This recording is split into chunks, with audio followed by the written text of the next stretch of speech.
नमस्कार श्रोत्यांनो, तुम्ही पाहताय ब्रेकिंग न्यूज भारत टीव्ही आणि तुम्हा सर्वांचं याच्या व्हिडिओमध्ये मी मनापासून स्वागत करतो. श्रोत्यांनो, खास करून शेतकरी मित्रांसाठीचा हा आजचा व्हिडिओ होणार आहे, ज्यामध्ये आपण अशा एका योजनेची माहिती घेणार आहोत ज्याची कल्पना अजूनही महाराष्ट्रातील किंवा देशातील अनेक शेतकऱ्यांना नाही आहे. श्रोत्यांनो, थंबनेलवरून तुम्हाला विषय लक्षातच आला असेल की आज आपण बोलणार आहोत फार्मर आय डी कार्ड योजना या योजनेविषयी.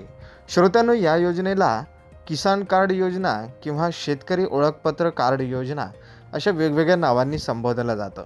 श्रोत्यांनो, या योजनेचा उद्देश मुख्यत्वे महाराष्ट्रातील किंवा भारतातील शेतकऱ्यांचा रेकॉर्ड ऑफलाईन पद्धतीहून ऑनलाईन पद्धतीत आणणे, म्हणजेच त्याचे डिजिटलायझेशन करणे हा आहे.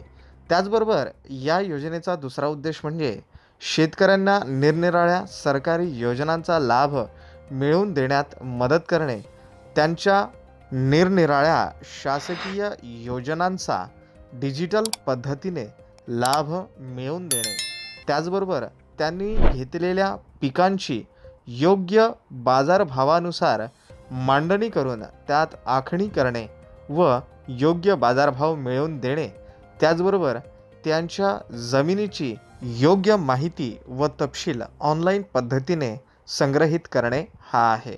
श्रोत्यांनो, एका वाक्यात सांगायचे म्हणजे शेतीचे डिजिटलायझेशन करणे म्हणजेच किसान कार्ड योजना किंवा फार्मर आय डी कार्ड योजना होय, असे म्हणायला हरकत नाही. आता पाहूयात फार्मर आय डी कार्ड म्हणजे काय. फार्मर आय डी कार्ड हे एक असे कार्ड आहे जसे की तुम्हाला तुमच्या स्वतःच्या ओळखीसाठी कुठेही कोणत्याही योजनेचा लाभ घेण्यासाठी सरकारकडे किंवा शासकीय कार्यालयांमध्ये जशी तुमची ओळख दाखवताना तुमचे आधार कार्ड किंवा मग निवडणुकीचे मतदान कार्ड जमा करावे लागते, त्याप्रमाणे आता तुम्हाला शेतीविषयक सरकारी योजनांचा किंवा शासकीय योजनांचा लाभ घेताना तुमच्या शेतीचे आधार कार्ड किंवा शेतीचे ओळखपत्र म्हणून या कार्डचा वापर होणार आहे.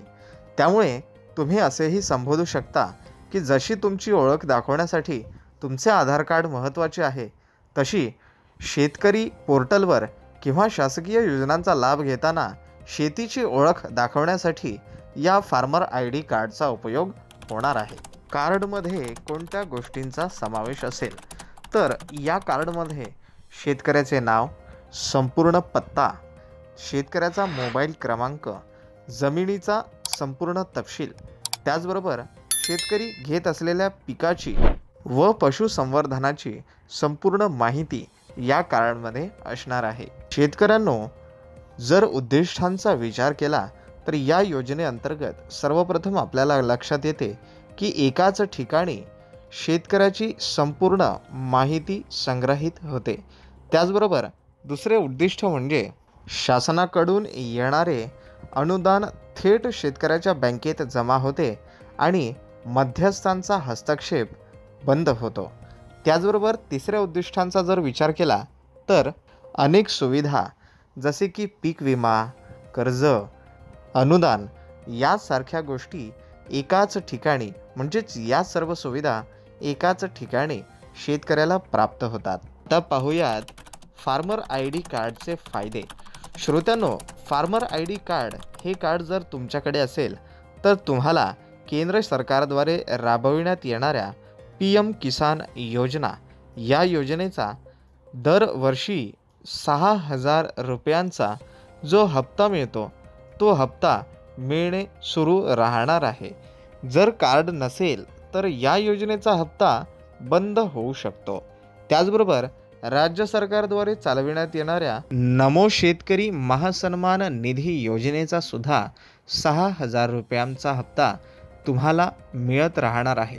जर तुमच्याकडे हे कार्ड नसेल तर हा हप्तासुद्धा मिळणे बंद होणार आहे. त्यामुळे हे कार्ड काढणे अत्यावश्यक आहे. श्रोत्यांनो, त्याचबरोबर क्रेडिट कार्ड या माध्यमातून तुम्हाला शेतीसाठी लागणारे कमी व्याजदराचे कर्जसुद्धा प्राप्त होणार आहे. शेतकऱ्यांनो, जर हे कार्ड तुमच्याकडे असेल तर तुम्हाला मृदा स्वास्थ्य कार्ड काढायची गरज नाही.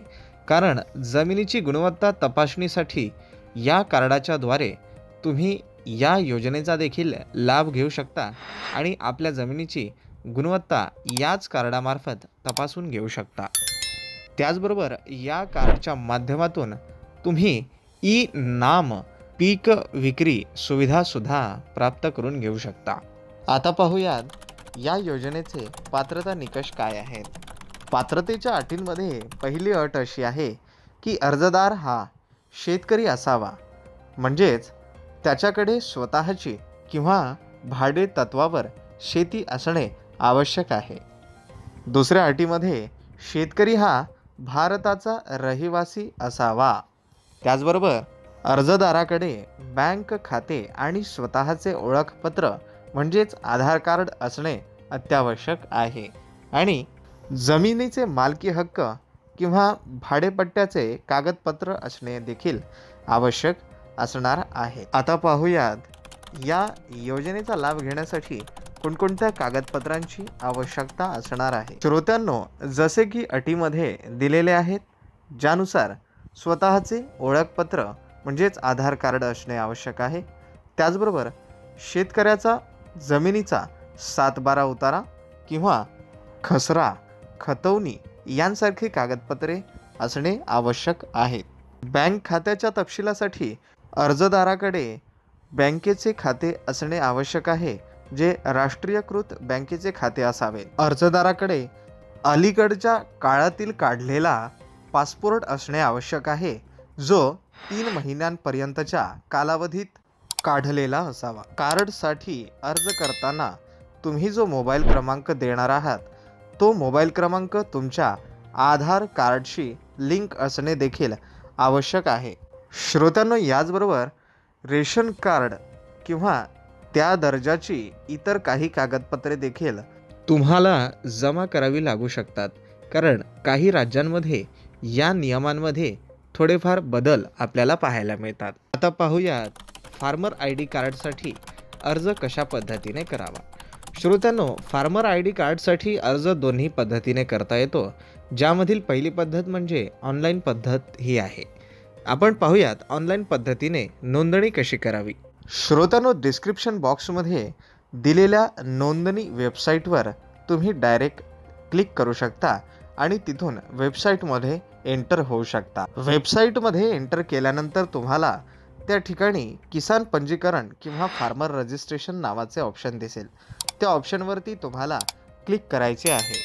त्यानंतर तुम्हाला तुमचा आधार क्रमांक, मोबाईल क्रमांक आणि वैयक्तिक माहिती प्रविष्ट करून एंटर करायचे आहे किंवा माहिती सबमिट करायची आहे। ही सर्व प्रक्रिया झाल्यानंतर तुम्हाला तुमचे आधार कार्ड, बँकेचा तपशील आणि जमिनीचे दस्तऐवज अपलोड करणे आवश्यक आहे। श्रोत्यांनो, त्यानंतर तुम्हाला आधार लिंक असलेल्या मोबाईल नंबरवर OTP व्हेरिफिकेशनसाठी एक OTP येईल। तो OTP प्रविष्ट करा आणि अर्ज सबमिट करा। त्यानंतर काही वेळातच तुम्हाला मंजुरी मिळेल। मंजुरी मिळाली की तुम्ही ते आधार कार्ड प्रिंटद्वारे डाउनलोड करू शकता किंवा तुमच्या मोबाईलमध्ये PDF फॉर्मॅटमध्ये सेव्ह देखील करून ठेवू शकता। महाराष्ट्रातील शेतकऱ्यांसाठी ही योजनेची तारीख 31 मे 2025 आहे, जी महाराष्ट्रात 14 ऑक्टोबर 2024 पासून याची नोंदणी सुरू होती। त्यामुळे लवकरात लवकर अर्ज करणे अत्यावश्यक आहे। श्रोत्यांनो, तर हा होता आपला आजचा व्हिडिओ। तुम्हाला व्हिडिओ कसा वाटला याविषयीची प्रतिक्रिया कमेंट बॉक्समध्ये द्यायला विसरू नका। त्याचबरोबर ही महत्त्वाची माहिती इतर शेतकऱ्यांपर्यंत शेअर करायला सुद्धा विसरू नका। व्हिडिओ आवडल्यास व्हिडिओला लाईक करायला सुद्धा विसरू नका। श्रोत्यांनो, त्याचबरोबर आपल्या या चॅनलला म्हणजेच ब्रेकिंग न्यूज भारत TV या चॅनलला सबस्क्राईब करायला सुद्धा विसरू नका। तर भेटूया पुन्हा एखाद्या नवीन व्हिडिओमध्ये नवीन योजनेच्या माहितीसह। तेव्हापर्यंत धन्यवाद, नमस्कार।